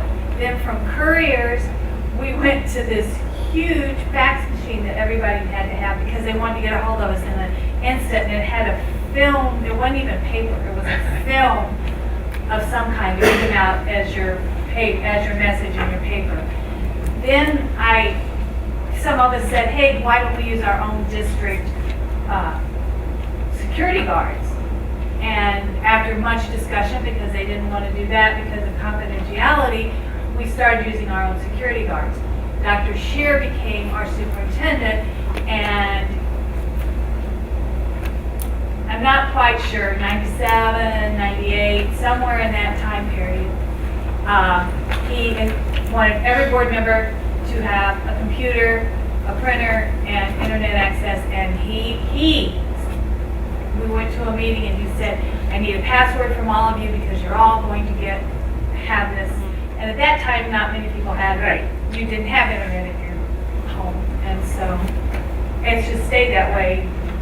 And I do have district internet because it's never been changed. And I did say something at one time about changing it when it before I can purchase it on my own, the district has to cut it off, and then I'll be without for several days. And because I've already tried to get I've tried this a couple different times. So there is a process and a problem in me getting off and getting back on. Yeah, and I would hope that Dr. Jadali could help with that and talking to these technical people, because I don't particularly care which way it goes either. But it should be simple and seamless, hopefully, whichever way it goes, whether you add people on or whether you take us off. It should be consistent. It should be fair. Everybody should be treated the same. Well, I personally do not believe that the district should be paying for internet service for any of us. I think we can pay for it ourselves. And I would not allow district money to pay for my internet service. Because I had it before, I have it now, and I will have it after I'm no longer a board member. And I see no reason for the district to spend money that I think should be going elsewhere on me in that manner. I'm in agreement with that, but I also think that it should be, everyone says it should be consistent. Because I didn't even know that was an issue until we just had this discussion. So you're the only board member with, I think. I got it. Oh, you have to? Yeah, because we were on, we've been on longer, because that's just what was done. And you're right, there could be someone that doesn't have internet service. You know, they may not, they may come on the board, and that may become an issue at some point, because not every home, not all of our students have it. And I think as long as we're aware of it, and the boards are thinking when somebody does run and it comes up they don't have it, okay, well, how do we deal with it? And I think that's a fair thing too. I agree. And I think we can deal with that at that time. So can we make a motion to change that, or can we include it in the draft, or how do you want to do it? Oh, it is? Well, I didn't think so. That's limited. It's limited to hardware, which does not allow internet access. Would that be how you interpreted the written of this, or was it primarily for the hardware purposes, or that your way that it's written is like you get hardware, you get an iPad, and that's it? That is correct. Only hardware would be Provided. provided. So we interpret it in the strictest sense. That is correct, sir. Okay. And I think the one thing as we investigate this, I think I'd appreciate investigating with the carriers of the, what is it, 3 of us that have it, how to make their transition back smoothly. Because because I know when the transition happened, it took about 4 or 5 months to get it straight. That I was being done for late bills all the time and penalties and all this stuff because something wasn't being done right. So, And my internet through the district is AT&T. I was trying to get AT&T through on my own because that's what I have on my home phone. And I still had a big mess and big problem. I brought it to Dr. McCoy, I brought it to Dr. Jadali, and it just kind of... yeah, investigating that ahead of time would be appreciated. We'll ensure smooth transition if that's the will of the Board of Education. So we'll bring this back next month for a final vote, okay? All right, thank you. All right, we're going to move down into suggestions and/or questions. A maximum of 15 minutes is provided for suggestions and/or Members of the audience who wish to speak to the board or requested to speak from the podium identify themselves and limit remarks to 3 minutes. In keeping with district policy 4059 and personnel law, speakers should refrain from making negative comments that are personally identifiable. To comply with the Missouri Sunshine Law and district policies 4054 and 4059, board members will not respond to comments made during the public comment period. The subject of public comments will be noted in the minutes and appropriately addressed by the district. Do we have anybody that wishes to address the board at this time?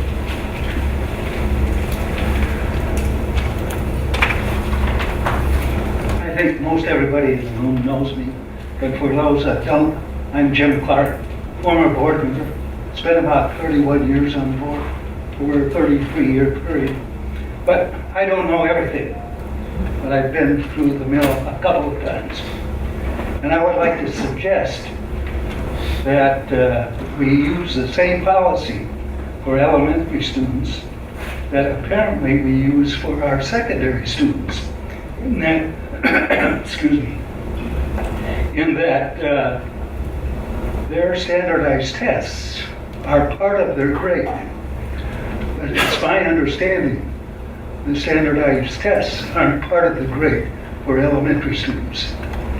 And I think that might get the attention, more attention of students than we have today. Thank you.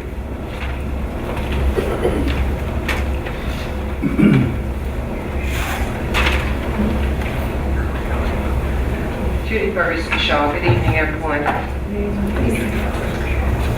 I'm coming back to speak to the board once again about staffing.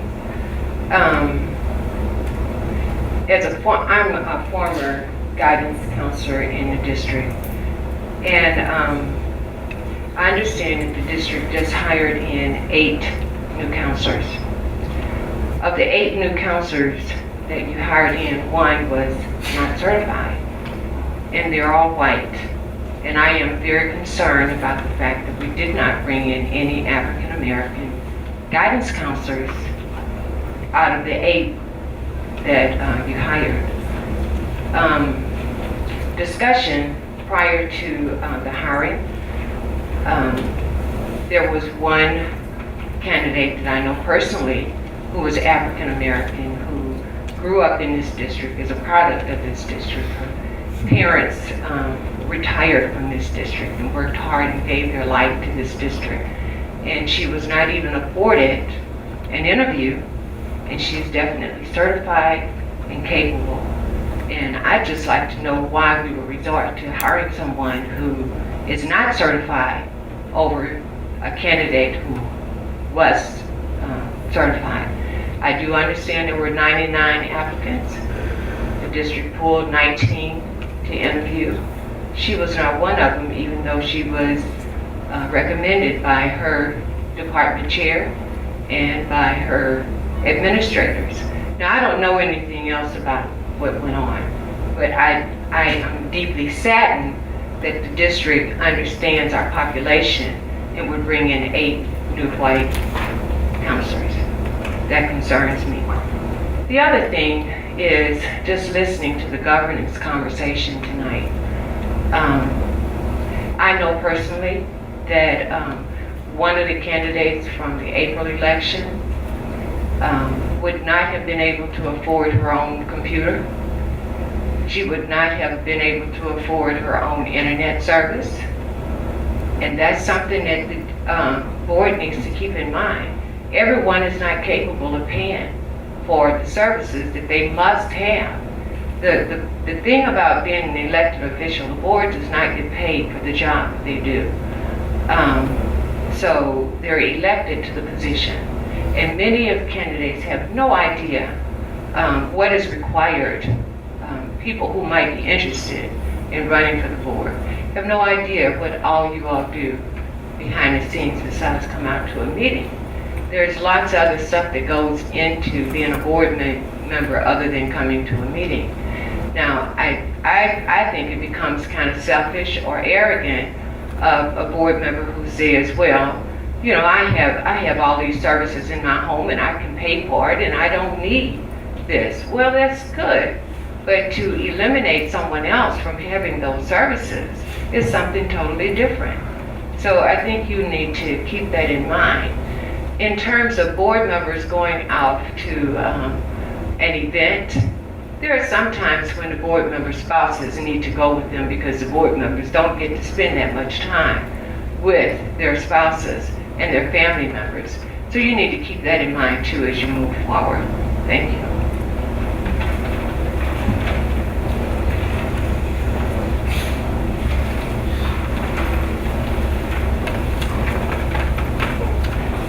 My name is R.C. Robinson. We all had the opportunity to meet Jordan earlier, and he shared some information with me as I went out to accept a phone call, and I encouraged him to come in to speak with you guys. He had reservations as to whether it would be appropriate, and I said, you are an attendee to the board meeting. So I think it's valid for him to come up and speak. Are you in agreement? I want to join it.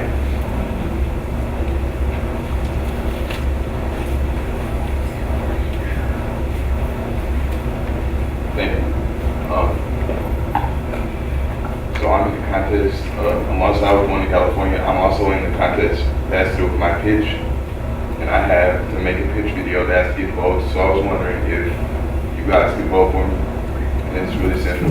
If you have like a pen or paper, I can give you a website and I have some cards too. You have cards? Well,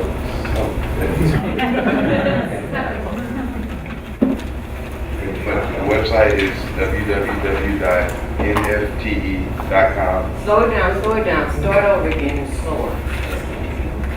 The website is And louder. www.nfte.com/elevator pitch 2014. Yes. And it'll say something like St. Louis, and then you'll see a picture of me with like a pink hat on with blonde hair. And the St. Louis line. But you do also like share it on Facebook just to get the word out. So if anyone needs a card. And Jordan, we have shared, so that address on our district Facebook page under Jordan's beautiful picture, there is information about this and a direct link to the website, so you can go vote. So please do. Makes it easier. Yes. You can only vote once. You can't, well, tell your friends. Thank you for bringing in money. Thank you, George. Jordan, aren't you trying to raise money also? Yeah.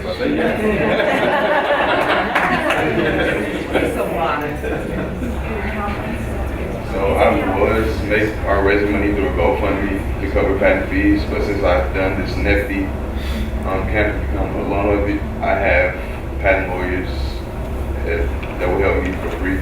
So I'm not raising money anymore.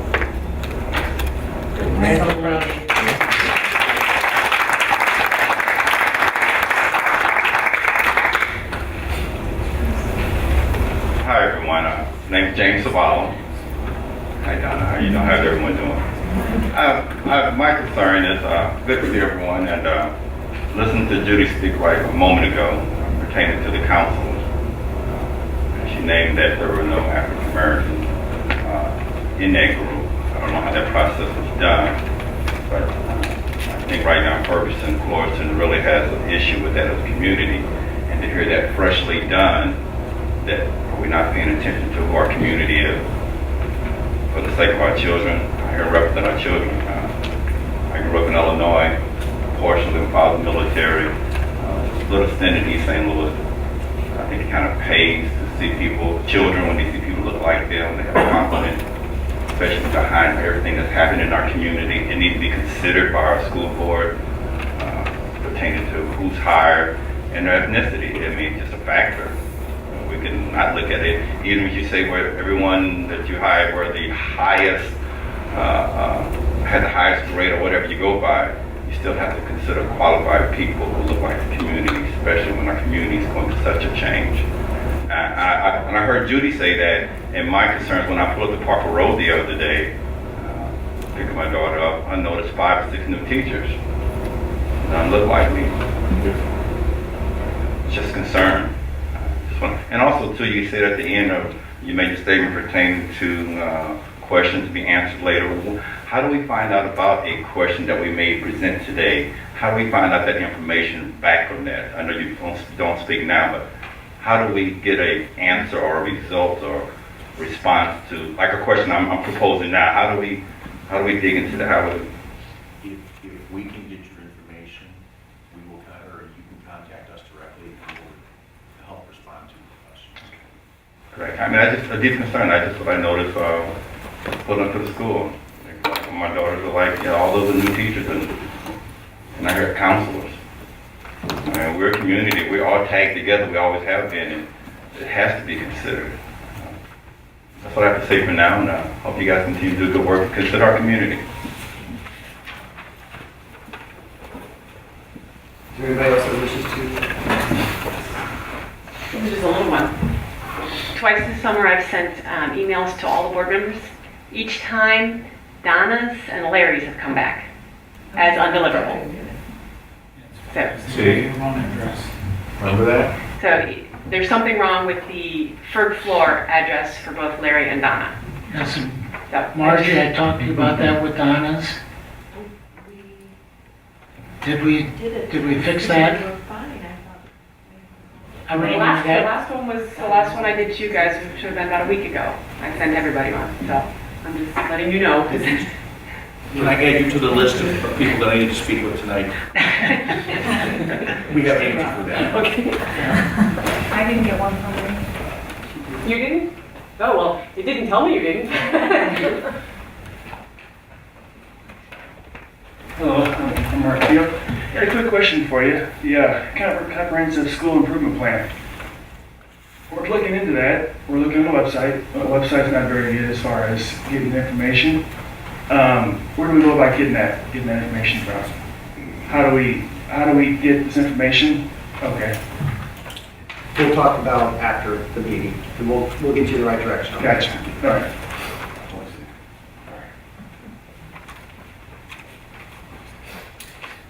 Is there anybody else that wishes to address the board? I move we adjourn into executive session. Second. Moved by Mrs. Hogshead, seconded by Dr. Thurman. Mr. Ebert. Mr. Brown. Dr. Thurman. Mr. Schrager. Secretary votes aye. Ms. Hogshead. And Mr. President. Thank you all for coming.